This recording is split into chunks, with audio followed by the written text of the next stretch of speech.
notícias do São Paulo, boletim médico, mais detalhes da situação do Wendel, renovação do Luiz Gustavo, o planejamento para a próxima temporada que de maneira tímida já começou.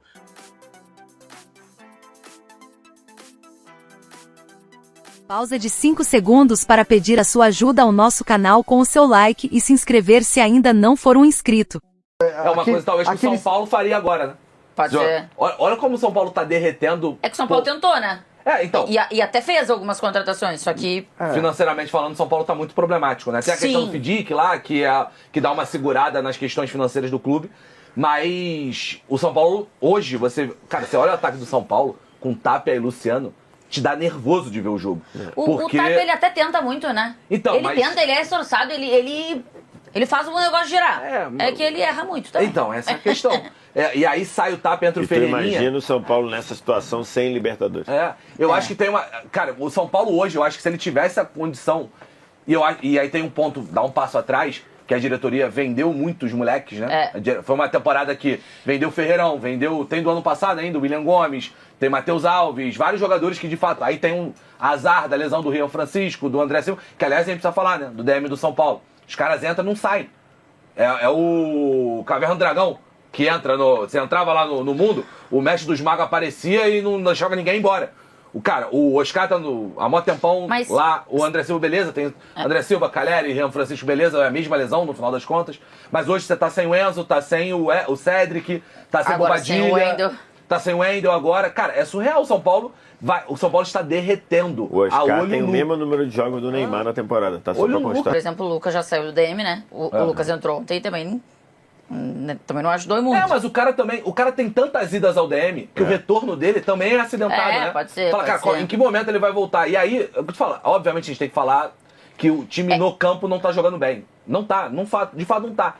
Mas quando você olha pro ataque, aí com todo respeito ao atleta, você depende do Tapia pra te resolver jogo, dentro do Campeonato Brasileiro, pra brigar por Libertadores, cara, vai ficar enrolado pra você. E é curioso, a campanha de São Paulo ela tá praticamente zerada, né? Porque são 10 vitórias, 8 empates, 10 derrotas, 31 gols a favor, 30 contra. Nossa. Praticamente zerado. É isso. Praticamente no... Sim. São Paulo não vence há mais de um mês, né? Hã? São Paulo não vence há mais de um mês. E hoje o São Paulo tá exatamente no limite da Libertadores, considerando que Fluminense ou Cruzeiro ganhassem a Copa do Brasil. Porque se ganhar Vasco ou Corinthians, que hoje estão fora do G8, o São Paulo nem pegaria Libertadores. Porque hoje o sétimo é o Fluminense com 41, com um jogo a menos que o São Paulo. Então, assim, tu imagina nesse cenário complicado, financeiro, que o Casares agora tem batido nessa tecla e falado muito, tu imagina esse cenário com o São Paulo caindo para a Sul-Americana e não para a Libertadores. Já é um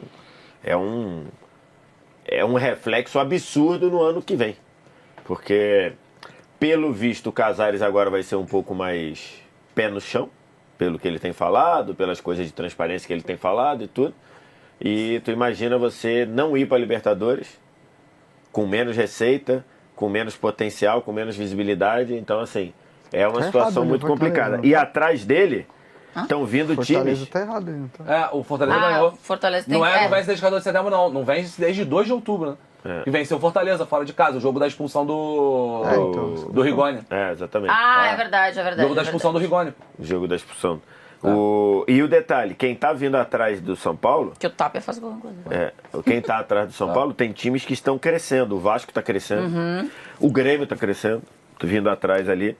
Então, assim, o Ceará tá empolgado para vir ali. Pode ter um jogo a menos. Pode ter os mesmos 38 pontos do São Paulo. Então, é uma situação muito complicada. Tem que começar a reagir.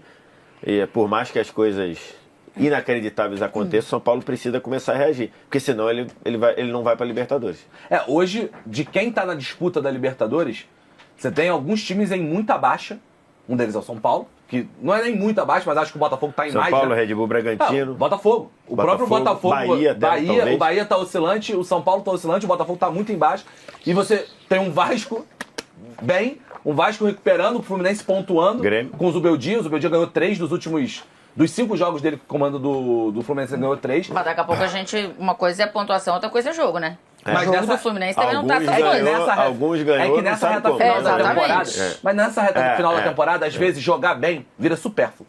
Não, tudo bem, mas porque aí eu não consigo. Uma coisa pra mim é o time tá jogando bem, e aí, aí você consegue dizer que é uma projeção ele continuar e pontuar. Outra coisa é o time tá conseguindo resultados, tá vencendo. No caso Se não do tá Vasco, jogando bem, aí eu não consigo projetar. O Vasco tem jogado bem. Exato. Exatamente. Acho que Justo. sim. Eu acho. E hoje. E aí é que eu falo, cara.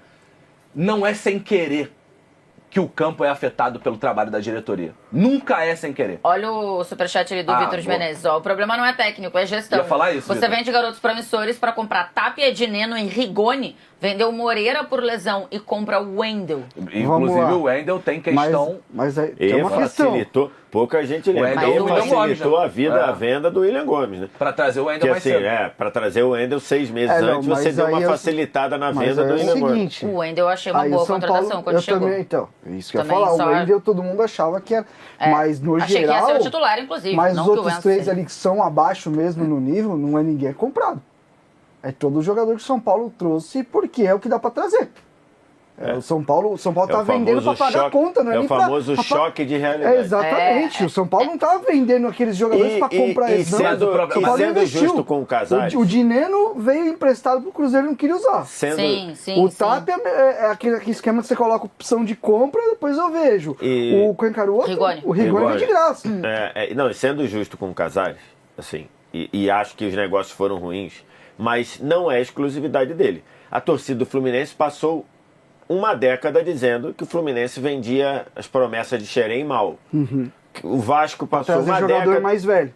O Vasco passou uma década dizendo que vende mal. O Corinthians, o que falam do Corinthians quanto o Murilo foi vendido? Por quê?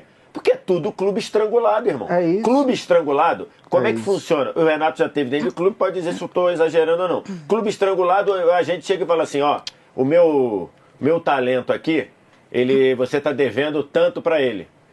Vai pagar? Não. Então faz o seguinte, me dá 20%, me dá 30%. Ou então faz o seguinte, vende lá, ó, veio uma proposta lá do Caixa Prego, ele vai ganhar não sei quanto. Pode vender, mas eu vou ficar pouco. Então paga o que ele deve. E acabou. E essa é a realidade. Victor, e mais do que isso, clube que vem buscar um jogador no Brasil... Corinthians, Vasco, Fluminense, Botafogo lá atrás. Um clube de fora que vem buscar um jogador no Brasil... Se ele quer o jogador do Palmeiras, ele sabe que ele vai ter que pagar o que o jogador vale mais um pouquinho. Quando ele vai no Corinthians, no São Paulo, no Vasco, enfim, é uma questão muito assim. O cara vale 10, aí o cara fala, eu dou 6. O cara até acha que pode chegar nos 10, mas ele precisa da grana pra ontem. Então assim... Tchau. E aí... Isso fica muito claro com o Palmeiras e com as últimas vendas de Palmeiras e Flamengo, na comparação com esses outros que a gente está citando. Mas ao mesmo tempo, o São Paulo tem uma gestão bagunçada em 2025. Pelo Casares. Mas é que uma coisa leva a outra. Então, exatamente. Como ele tá bagunçado, quando ele fala, cara, isso aqui vai vender, essa conta vai vencer. Eu tenho que vender e aí vem. Não, mas... E o mercado sabe, né? O mercado sabe, irmão. Eu tenho e tem a coisa no mercado financeiro que só emprestam dinheiro para quem não precisa. Vai no banco pedir dinheiro emprestado, aí o banco diz, para que você quer? Para pagar isso que tá vencendo? Ou não vão emprestar ou vão jogar lá no alto. Agora diz, não, eu tô bem, não sei o que, eu quero só começar uma startup de não sei o que. Então beleza. E eu tenho um pouco de receios também sobre a qualidade desses jovens que saíram. Tá? Se eram tudo isso. Se eram jogadores que realmente iam mudar o patamar do São Paulo. Eu acho que o William Gomes poderia mudar o patamar do São Paulo. Cara, o William tá bem. Tá bem, pô. Tá bem, mas Liga Portuguesa, vamos esperar um pouco mais. O próprio Matheus Alves, é um jogador que eu acho que é um bom jogador, mas foi pro CSKA. Mas ele poderia ajudar o São Paulo. Mas não ia mudar muito do que ia. Eu acho que o pessoal tá achando que o único diferente mesmo que o São Paulo já vendeu é o Ângelo. Que é um moleque que tá na base ainda, que já tá vendido pro Chelsea. Eu não acho. Que é um lateral direito. Que é nível pra ser seleção. Eu acho que o William Gomes hoje seria titular absoluto no São Paulo. Não, acho que jogaria. Também acho. A diferença, porque eu acho que a diferença de protagonismo, até pelas ausências... Eu acho que o próprio Ferreira é um jogador que tem potencial ainda pra jogar. Também, claro. Mas o Moreira, tá ligado? O próprio Matheus Alves, o próprio Jean Francisco, que todo mundo não é, gente... Não, e também isso, assim, enquanto a gente tá falando aqui... O São Paulo atualizou todos os seus lesionados e olha que é uma galera. Bora lá. Jonathan Calleri, submetido a uma cirurgia para a reconstrução do ligamento cruzado anterior do joelho esquerdo no dia 23 de abril, o atacante iniciou nesta semana os trabalhos com a preparação física após ter sido liberado pelo departamento médico. O jogador realiza exercícios físicos e técnicos individuais no gramado, ainda sem contato físico com os demais jogadores. Já o Rian ainda foi submetido àquela cirurgia, né, e tal, então ele ainda tá fazendo todo esse controle, tá bem longe ainda de retornar. O André Silva, o atacante, vem sendo submetido a um tratamento conservador de uma lesão no ligamento cruzado posterior e estiramento no cruzado anterior do joelho direito sofridos no dia 24 de agosto. O jogador segue tratamento clínico e programa de exercícios de fortalecimento e controle sob os cuidados da fisioterapia. O Luan tá com uma lesão, né, do adutor, sofrida desde o dia 21 de setembro. Ele segue tratamento clínico e realiza programa de exercício de fortalecimento sobre os cuidados da fisioterapia. Tem mais! Rafael Tolói, com uma lesão na região posterior da parte da coxa, o zagueiro segue assintomático com boa evolução e realiza trabalhos com bola de corrida em alta intensidade no gramado com os fisioterapeutas. Deve voltar na semana que vem. O Oscar tem a lesão na panturrilha. O Cédric Soares, ele fraturou o dedo do pé direito. O lateral realiza o tratamento clínico e trabalho de manutenção para condicionamento físico. A liberação para os trabalhos no campo depende da evolução do quadro da dor. Já o Enzo Dias está com dores no quadril, ele realiza tratamento clínico e programa de exercícios de fortalecimento. Na sexta-feira, né, no treinamento de sexta, ele realizou um trabalho no gramado com a supervisão da fisioterapia e, em caso de boa evolução, pode reforçar a equipe no próximo duelo contra o Mirassol. Tá terminando, os 3 últimos. O Leandro tá com dores no joelho esquerdo, o goleiro realizou tratamento clínico e programa de exercícios de fortalecimento. O Dineno, ele viajou para Porto Alegre, mas por conta de dores no joelho direito ele ficou de fora. No retorno a São Paulo, ele realizou tratamento clínico para alívio da dor. E já o Wendel acabou sendo substituído contra o Grêmio, o São Paulo realizou exames médicos e foi constatado ali que ele teve uma lesão. Ele saiu com uma bota imobilizadora e nesta manhã, numa ressonância magnética, na manhã de sexta-feira, diagnosticou uma ruptura parcial da fáscia plantar do pé esquerdo. Ele já iniciou aí o tratamento no Refis Plus. Então, essa é a atualização do São Paulo, né, do boletim médico. Resumindo para vocês, contra o Mirassol, no máximo, desses todos aqui, quem deve retornar é o Enzo Dias, no máximo. O restante tá fora ainda por mais tempo. O que você acha disso tudo? Eu quero saber a sua opinião aqui nos comentários. Bora continuar trazendo mais informações sobre o São Paulo. Renovação de Luiz Gustavo. Bora trazer mais detalhes. Há algumas semanas, acho que 2 semanas, a gente trouxe com exclusividade que o próprio jogador não estava ainda certo da sua aposentadoria. Ele ficou um longo tempo fora, né? E quando ele retornou, ele se sentiu muito bem contra o Fortaleza. Jogou 90 minutos bem. Então ele não tá tão certo da aposentadoria. Se ele não tivesse essa embolia pulmonar, que ficou fora por 6, 7 meses, né? Ele se aposentaria ao término do ano, seria o último ano dele, mas ele sentiu ainda que dá para mais, então ele ainda não cogita totalmente uma continuidade como atleta profissional. A gente vai trazer uma atualização referente ao clube com algumas pessoas que a gente conversou. Só antes, ainda não há conversas por uma renovação, é importante deixar isso claro. Mas, de acordo com o que eu conversei com algumas pessoas, internamente, não é tão mal visto assim a renovação do Luiz Gustavo, muito pelo contrário. E me trouxeram algumas argumentações que corroboram um pouco com a possibilidade real do Luiz Gustavo acabar renovando. Primeiro, ele é o principal líder do grupo hoje ao lado do Lucas Moura. E diferente do Lucas, ele é aquele líder que até pode não parecer no campo ali, nas entrevistas, porque ele fala super bem, mas ele é um cara muito enérgico, ele é uma liderança mais, vambora, vem pra cá, vambora, é isso aí. Aquele que vai no incentivo que lembra um pouco o Rafinha. Até me deram um exemplo, por exemplo, do Thiago Silva. O Thiago Silva, quando a gente vê na tela, tal, ele fala bem, tudo, tal, mas dentro do vestiário, o São Paulo tem ali as informações de bastidores que o Thiago Silva é aquele cara líder nato que chama a responsa. Então o Luiz Gustavo, ele tem essa positividade muito grande dentro do grupo.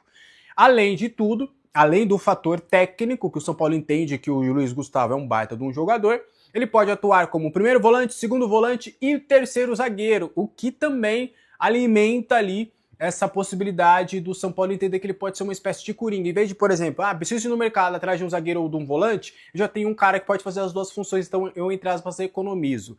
É claro, e aí eu fui bem taxativo na pergunta e recebi respostas importantes, que caso exista esse papo e o interesse do Luiz Gustavo de continuar, teria que ser numa nova realidade financeira. Então o São Paulo teria que primeiro quitar algumas pendências ali que tem com ele, com o elenco todo, né? O São Paulo tem esse descompasso, como o presidente Júlio Casares falou, de às vezes ficar 2 meses devendo o direito de imagem, alguma coisinha e tal. Mas quitando tudo isso, aí o São Paulo tentaria reaver essa questão financeira com o Luiz Gustavo, baixar um pouquinho os seus vencimentos para esse último ano de contrato, e aí tudo vai depender de negociação. Mas a renovação do Luiz Gustavo não é mal vista, muito pelo contrário, é muito bem vista internamente. O que você acha disso tudo? Eu quero saber a sua opinião aqui nos comentários. Você renovaria com o Luiz Gustavo, digamos que por um contrato de produtividade, ou ganhando menos? Você renovaria com o Luiz Gustavo? Você acha que ele pode ser importante? Eu quero saber a sua opinião aqui nos comentários. Bora trazer mais detalhes sobre o planejamento do São Paulo em termos de reforços para a próxima temporada. O São Paulo, os membros da alta cúpula, a gente tem 4 dirigentes que são os principais ali, do presidente, os outros 3 diretores que cuidam, coordenador, né, o Muricy, o Belmonte e o Rui Costa. Já começaram ali conversas tímidas, mas já iniciaram ali a ideia do planejamento para a próxima temporada. Já tem algumas questões e alguns apontamentos. A primeira ideia é manter grande parte do elenco, a espinha dorsal do elenco. Os diretores entendem que não há espaço para uma grande reformulação. Não há espaço para você se desfazer de jogadores de baseada para trazer outros. Não tem caixa o suficiente para isso. Então a ideia seria fazer uma reformulação silenciosa. Sai ali 4, 5 jogadores para chegar 1 ou 2 para complementar o grupo. O São Paulo não deve ser muito forte no mercado, não deve vir um novo Oscar, por exemplo, a não ser, óbvio, que haja alguma coisa ali de Oscar, Lucas, Luciano, saiu, que não deve acontecer, tá? O São Paulo entende que, arrumando ali as questões do departamento médico, todos os atletas estando saudáveis, o São Paulo tem novas condições, sim, de fazer um 2026 diferente. Em termos de reforços, vai manter a mesma política. Jogadores emprestados, jogadores livres do mercado e oportunidades de negócio. Pelo que eu pude entender, eles vão apostar mais nos empréstimos. O modelo adotado com o Marcos Antônio foi muito bem visto. Com o Juan Tressoldi também. No final das contas, o São Paulo preferiu não pagar o Juan Tressoldi, mas entenderam que ele foi um jogador e que foi um bom modelo de negócio.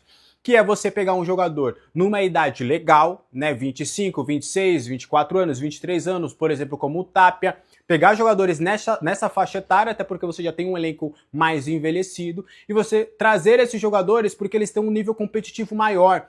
Por exemplo, jogadores que foram para a Europa e não deram certo. Me deram, por exemplo, o exemplo do Caio Jorge, que foi lá muito jovem para a Europa, não deu muito certo, mas voltou ainda bem jovem e está indo bem no Cruzeiro. Imagina se o São Paulo tivesse conseguido um Caio Jorge, nessa agenda estava buscando um 9, um Caio Jorge ou um Marcos Leonardo por empréstimo com uma opção de compra ali de 25, 30 milhões de reais, mas o cara entregasse. Algo que aconteceu com o Marcos Antônio. Então deve ser mais ou menos esse modelo. Já de categoria de base, pelo que eu pude entender ali, hoje o São Paulo entende que não tem jogadores prontos o suficiente no sub-20 para ir para o profissional, como aconteceu no ano passado, né? Que o jogador, o Lucas Ferreira, o Henrique Carmo, todos os jogadores iam só cumprir ali tabela na Copinha já subiriam automaticamente. O São Paulo quer esperar mais um pouco, quer aguardar a Copa do Brasil Sub-20, quer aguardar a Copinha para depois sim tomar essa decisão se vai usar um ou outro jogador das categorias de base. Mas é mais ou menos nessa ideia que está começando o planejamento do São Paulo para essa temporada. Para a próxima temporada. O que você acha disso tudo? Deixa aqui nos comentários. Mas para mim vem muito em função também desse mau momento psicológico que o time atravessa, né? O jogo contra o Palmeiras também já é um outro retrato. Mas teve o pênalti que não marcaram. Beleza, tava 2-0 pra nós. Um pênalti, podia ser que nem tivesse entrado. Podia ser que nem tivesse sido convertido. Tava 2-0 a porra do jogo, irmão. Como é que você jogando em casa, com 2-0 no placar, você toma uma virada dos caras em casa? Então isso mostra fragilidade também no aspecto psicológico desse time do São Paulo. Então, além da questão física, que muitos jogadores estão lesionados, aí eu acho que isso interfere também, Sombra, no que o Crespo pode ou não fazer em relação a escalações, né? Tem muitos jogadores voltando de lesão. O Lucas tá parecendo um ex-atleta. Vai me desculpar, com todo respeito ao Lucas aí, mas se o Lucas tá 100% clinicamente recuperado, eu acho que ele precisa se recondicionar melhor fisicamente pra não entrar em campo da maneira como ele tem entrado.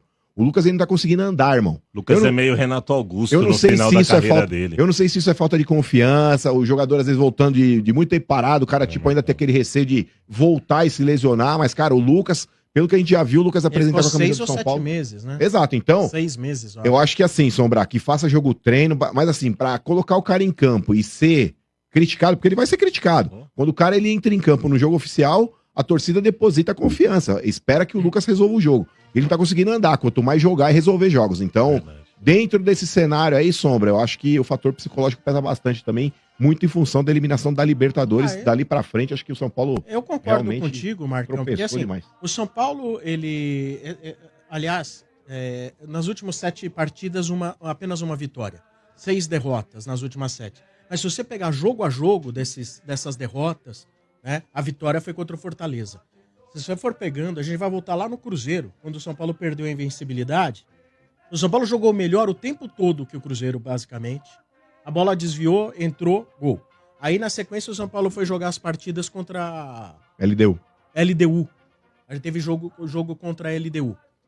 O São Paulo jogou melhor que a LDU lá em LDU. Quando caiu no pé dos jogadores do São Paulo para fazer, no caso o Luciano, não teve competência para fazer. O São Paulo foi melhor que a LDU lá. Ela foi melhor.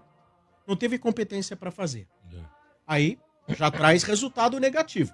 Porque os jogadores de defesa pecaram atrás e o Luciano cagou na frente. Pressão. Aí volta para cá, né? Aí a gente teve... Teve a derrota pro Santos com o time reserva, no meio de um jogo. Teve a derrota pro Santos com o time reserva, né? Aí nós voltamos para jogar com a LDU aqui. O São Paulo não fez um grande jogo, mas mesmo assim, o São Paulo teve oportunidade, algumas claras, de fazer. Principalmente no primeiro tempo. Clara de fazer. O senhor Luciano, debaixo da trave, ele perdeu as possibilidades, as chances que tinha. Muito bem. São Paulo eliminado. Cara, já tinha sido eliminado para o Atlético Paranaense, né? De uma maneira ridícula. Sim, Copa do Brasil. Com falhas do sistema defensivo. Lembra? Tomou aquele gol lá. E aí, tivemos ainda um jogador expulso, que foi o Rafael. Acabamos sendo eliminados. Então, ser eliminado da Copa do Brasil, até pra mim, dane-se também Copa do Brasil. Mas aí vai lá.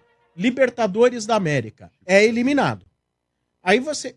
E eliminado em alguns desses jogos, nessa trajetória, até jogando bem. Até jogando bem. Sim. Mas chega o senhor Luciano lá, comprometeu gravemente o desempenho. Coisas, infelizmente, tem jogador que às vezes passa por fase que é terrível. Aí tem o jogo do Palmeiras. Jogo do Palmeiras, mas na boa. Assim, não foi só a questão da arbitragem. Também o São Paulo cagou. Ah, mas 2-0 mesmo, né? Pô, não dá, né, cara? Vamos... Então, assim, foram 2 golpes. Primeiro, por causa da arbitragem. Que foi um erro nojento. Um roubo, foi um erro nojento. Erro nojento. Foi uma calamidade. Foi uma calamidade. Mas o São Paulo, o desempenho a partir dali foi tão nojento quanto o erro do árbitro. Sim. Dá, né? Mas o primeiro tempo foi maravilhoso. O primeiro tempo maravilhoso. Aí, depois desse jogo, eu acho que assim, desandou tudo. E some-se a tudo isso um monte de desfalque. Pô, ele tava treinando. Tá treinando. Os caras se machucaram no treino. Nossa. Os caras se machucaram no treino. Aí o São Paulo perdeu o Cedric, perdeu o Enzo e perdeu o Oscar na semana. No treino. Perdeu os caras no treino. Aí já não tinha o Bobadilha e o Pablo Maia que estavam desfalcados. Fora todo o resto que já tá machucado. Aqueles que tem 6, 7 meses lá se recuperando. Cara, quando você pega todos esses detalhes aí, você soma tudo, dá uma merda federal. É isso. É o psicológico, o ambiente fica ruim, o clima vai pro saco. Não tem jeito. Acabou o ano do São Paulo. Né? Quando eu digo acabou, é o seguinte, porque é até ridículo, né? Que a gente, como São Paulino, fica com aquela história, não, briga pelo G6. É uma vergonha. Você tem um time do tamanho do São Paulo, como seja o Corinthians e seja o Santos, você entrar no ano falando qual é a sua meta? É brigar pelo G6. É você se colocar, como, na verdade, no patamar mediano do futebol. Porque quem briga por G6 é aquele que geralmente, né, ele é mediano, ele fala, se eu entrar na Libertadores é meu título. Então, assim, esse é o novo São Paulo de muitos anos pra cá, que é ser mediano, medíocre. É isso. Então agora, como nem G6 tem mais, não vai pegar. Mas matematicamente dá? Não vai. Não vai pegar G6. Vai ficar em nono, de 8º a 10º. E olhe lá se ficar. Se ficar. Então, assim, os próprios jogadores já sabem. Pô, a gente joga, não tá legal, o clima não tá legal. E, lá dentro, eu não duvido, não, de ter fortes alterações lá dentro. O André Hernan, hoje, ele soltou uma na base do exclusivo, e tipo assim, os caras lá dentro estão meio descontentes com a tal preparação física do São Paulo, fisiologia, preparação física, porque não é possível, de muito tempo, que o São Paulo é um dos clubes que mais machuca jogador. Os caras machucam sem jogar. Os caras estão machucando sem jogar. Eu não sei. E aí o Corinthians vai lá e contrata o médico do São Paulo. Mas, mano, peraí, calma. Mas peraí. Preparação física não tem nada a ver com médico, hein? Não, mas depende, é o corpo médico. O preparador físico, o fisioterapeuta, Não sei, tudo parte do... mas quando você tem uma chefia médica, o doutor, por exemplo, lá na Carolina Corte, que era a médica do Corinthians, ela era responsável pelo departamento médico. Isso eu não posso afirmar. Departamento médico, ele tá envolvendo tudo, é o fisioterapeuta, é o preparador físico. É que parece ser a parte mais, trabalha mais com o técnico, né, mano? Acho que aí o DM, que é o médico, já é outra área, né? Eu não posso afirmar isso, talvez o Ademir saiba a quem se subordina a preparação física e fisiologia. A quem são subordinados. A preparação do atleta. A quem é subordinada a preparação do atleta. Não fisioterapia. Fisioterapia tá ligado ao departamento médico, óbvio. Né? Mas assim, a questão de preparar para jogo, preparação física. A quem está subordinado esse departamento. Não é o médico. Não é o médico. Bom, E eu vou te falar mais, aí é uma interpretação minha. Eu acho que o Casares, ele deve estar medindo muito bem se demite ou não demite o Belmonte. Aí, é boa. Cara. Você sabe por quê? Isso é só, olha, um raciocínio político meu, tá? Porque todos eles agem politicamente. Se chegar e vir que o São Paulo nem para Libertadores vai, eu não duvido ele demitir o Belmonte para associar não classificação sequer para Libertadores ao trabalho do Belmonte. Ao trabalho do Belmonte. Porque, gente, para você pensar como... Você precisa entender o demônio, você tem que se colocar no lugar do demônio. Para saber o que o demônio faria numa situação dessas. Mas o Belmonte é pré-candidato? É pré-candidato também. Então, por que não queimar? E eu aqui não estou na função do advogado do Belmonte também. Eu acho que ele também... O São Paulo volta a campo neste domingo com elenco extremamente desfalcado. A partida será contra a sensação do campeonato, o Mirassol. Mas pelo menos uma boa notícia para essa partida.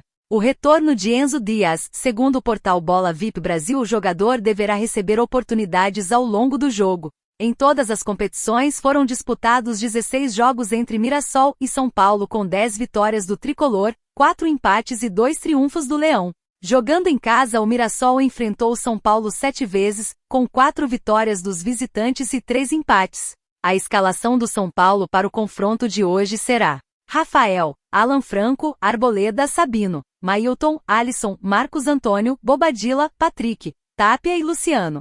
E aí, torcedor, deixe nos comentários o seu palpite para a partida de logo mais entre São Paulo e Mirassol. Eu acredito em uma reviravolta na má fase do Tricolor e o placar será de 1-0.